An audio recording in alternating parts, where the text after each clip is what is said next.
Assalamualaikum warahmatullahi wabarakatuh. Masih bertemu lagi dengan saya di channel Bagus Bonsai. Salam sehobi sejuta inspirasi. Oke sobat, bagaimana kabarnya? Semoga kita semua selalu dalam keadaan sehat dan selalu dilimpahkan rezeki, amin. Oke, kali ini saya akan membuat tahapan awal bonsai mame satu ruas dengan gaya informal, dengan metode satu ruas dan dua mata tunas.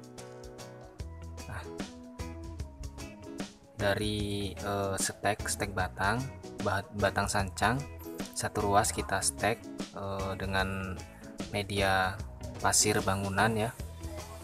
Jadi untuk membuat bonsai sancang satu ruas hanya menggunakan bahan seperti ini. Batang sancang berukuran kurang lebih sekitar 5 cm ya, bisa lebih pendek pun juga bisa karena sancang itu mudah sekali hidup. Nah, di depan kita ini bahan sancang dari stek satu ruas, kurang lebih berumur 3 minggu ya, yaitu hampir 1 bulan. Tunasnya sudah tumbuh sekitar 30 cm. Nah, tunasnya sejajar ya. Dan ini yang akan kita gunakan untuk tangan kiri atau cabang kiri dan cabang kanan untuk calon mahkota atau arah ke mahkota. Jadi kita membuat bonsai mame sancang hanya mengandalkan dua mata tunas saja, itu sudah cukup untuk membentuk gaya informal. Dan untuk cara menyetek batang sancang dengan presentase hidup yang lebih tinggi, saya sudah buatkan video yang lalu, saya sudah buatkan, dan sobat semua bisa mengecek di channel ini video tentang stek sancang dengan mudah ya. Dan sekarang saya akan memprogram lanjutan atau gerak dasar dari bonsai sancang mame informal.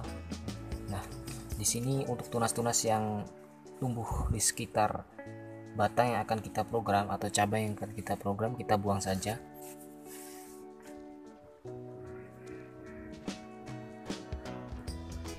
Setelah kita buang tunas-tunas yang double atau tunas susulan dari tunas yang akan kita pakai, lalu kita ke proses mewiring ya. Dan jangan lupa untuk hasil potongan seperti ini kita rapikan terlebih dahulu. Dan ini sebelumnya belum saya rapikan ya, jadi masih terlihat bekas-bekas kayu yang belum rapi atau pinggiran kulitnya ini. Nah, kita rapikan dulu dengan catok.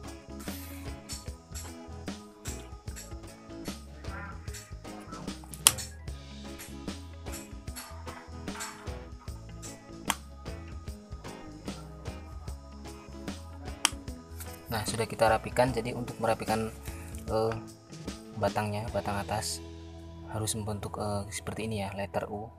Nah, jadi nanti hasilnya antara cabang dan batang utama bisa lebih seimbang. Jadi penting sobat merapikan batang atas dulu terlebih dahulu sebelum membesarkan cabang. Dan jangan lupa kita berikan salep kambium.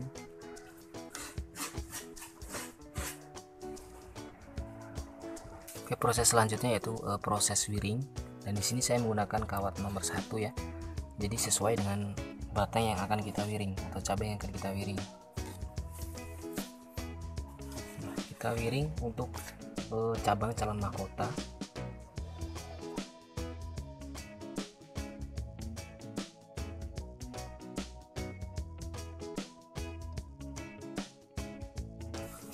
Setelah kita wiring, kita tekuk untuk posisinya ke atas. Jadi seperti ini sobat. Nah, untuk proses wiring ke arah ke atas kita harus perhatikan mata tunas dari cabang untuk calon mahkota. Nah, di sini ada mata tunas ya. Nah, ini nanti kita akan proses pengepresan setelah batang ukurannya sesuai pembesarannya, kita press pada yang saya tunjuk ini. Nah, ini nanti akan kita buat untuk cabang ke arah mahkota. Nah, di sini saya memilih cabang untuk ke arah mahkota ini terlalu jauh, sobat. Nah, ini. Nah, jadi saya untuk memilih cabang ke arah mahkota saya memilih yang ini. Jadi tunas yang sejajar ini yang ke arah ke kiri lebih pendek atau lebih dekat dengan batang utama. Jadi kita pilih ini untuk ke calon mahkota, dan ini untuk tangan kirinya. Nanti kita press pada dua mata tunas yang ini. Nah, jadi nanti posisinya seperti ini sobat. Nah, setelah batang sancang ini atau cabang ini pembesarannya sesuai, sudah hampir menutup sepertiga dari batang utama, kita press seperti ini. Hanya menjulang ke atas, tidak perlu kita tekuk seperti ini, tidak perlu ya, hanya menjulang ke atas karena nanti kita akan proses cut dan kita mengandalkan tunas baru. Jadi nanti proses dari batang utama, cabang dan anak cabang lebih sesuai, jadi besar, agak kecil dan lebih kecil. Untuk proses ini biasanya disebut juga dengan teknik cut and grow, yaitu potong dan loss. Selanjutnya kita wiring tangan kiri atau cabang kiri.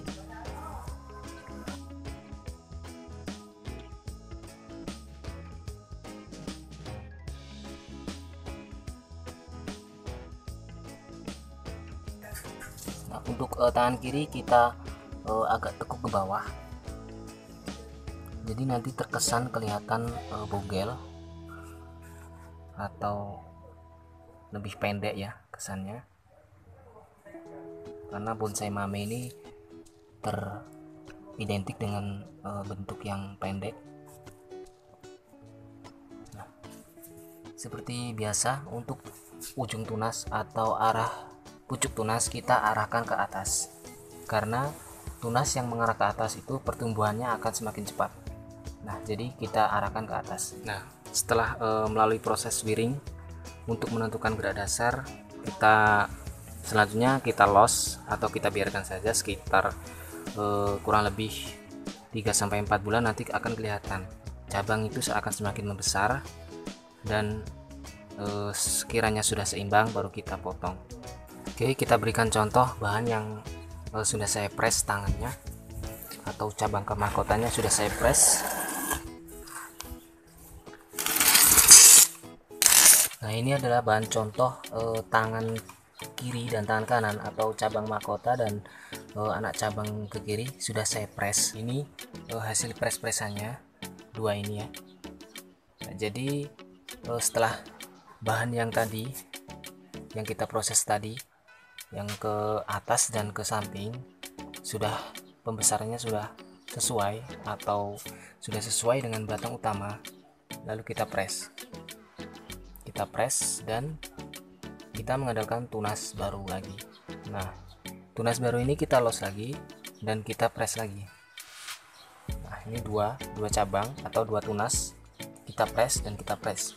Nah, yang ini tumbuh dua tunas, lalu kita sesuai, kalau sudah sesuai besarnya atau sudah sesuai besarnya, kita press dan kita press lagi atau kita potong lagi. Nah, jadilah masuk ke tahap yang ada di depan kita ini, yaitu tahap program perantingan. Nah, jadi untuk cabang dan anak cabang sudah kita proses, jadi ini masuk ke proses tahap perantingan. Jadi caranya cukup simpel sobat, dengan hanya menggunakan satu batang setekan bahan sancang, satu batang sancang bisa jadi seperti yang ada di depan kita ini. Kurang lebih tingginya hanya sekitar tidak jauh dari 10 cm untuk ke tambahan ke mahkotanya nanti, atau program perantingan ke mahkotanya lagi, maka mahkotanya tahap perantingan ke mahkotanya nanti tidak jauh dari ukuran 10 cm. Nah, sudah saya wiring juga untuk lanjutan tangan ke kanan dan calon mahkota, dan ini cabang-cabang buat perantingan sudah saya loss dan sudah saya kawat dan menghadap ke atas. Nah, sudah ada titik-titik tumbuh. Nah, ini nanti kita loss. Setelah kita loss, setelah sepanjang seperti ini, bisa juga lebih panjang lagi, nanti kita wiring atau kita kawat dan kita bentuk sesuai dengan gaya bentuk bonsai mame informal, yaitu gaya yang banyak digandrungi oleh para pecinta bonsai ya. Nah, jadi penting untuk semua menentukan gerak dasar, yaitu catatannya untuk penyesuaian batang dan batang utama dan cabang dan anak cabang itu harus sesuai, sobat. Jadi jangan sampai nanti batang utamanya seperti ini dan cabangnya melebihi besarnya dari batang utama. Nah, nanti itu tidak sesuai dengan pakem bonsai ya. Jadi menurut sepengetahuan saya dalam dunia bonsai, jangan sampai batang utama dan cabangnya melebihi besar batang utama. Nah, jadi harus sesuai ya. Jadi untuk batang utama itu lebih besar dan untuk cabang agak mengecil dan untuk anak cabang agak mengecil lagi. Nah, jadi mengerucut sobat ya prosesnya. Nah, jadi terlihat simpel sobat kalau kita mengetahui proses-prosesnya. Dan satu lagi yaitu sabar ya sobat ya. Jadi sabar untuk para pembonsai itu sangat mahal ya, tidak bisa dinilai oleh apapun karena proses itulah yang menjadikan sebuah seni bonsai menjadi mahal. Untuk medianya ini saya hanya menggunakan pasir bangunan, kohek kambing, dan sekam mentah, dan pasir malang untuk toppingnya. Nah, saya hanya menggunakan bahan itu dan perbandingannya yaitu 2 dan 1-1-nya yaitu kohek kambing. Oke sobat, mungkin hanya seperti itu video kali ini, proses awal membuat bonsai mame sancang gaya informal. Semoga video ini bermanfaat, dan jika bermanfaat jangan lupa dukungannya dengan cara klik like, komen, dan subscribe, dan nyalakan loncengnya agar tidak ketinggalan notifikasi video dari channel ini berikutnya. Salam bonsai Indonesia, salam santun.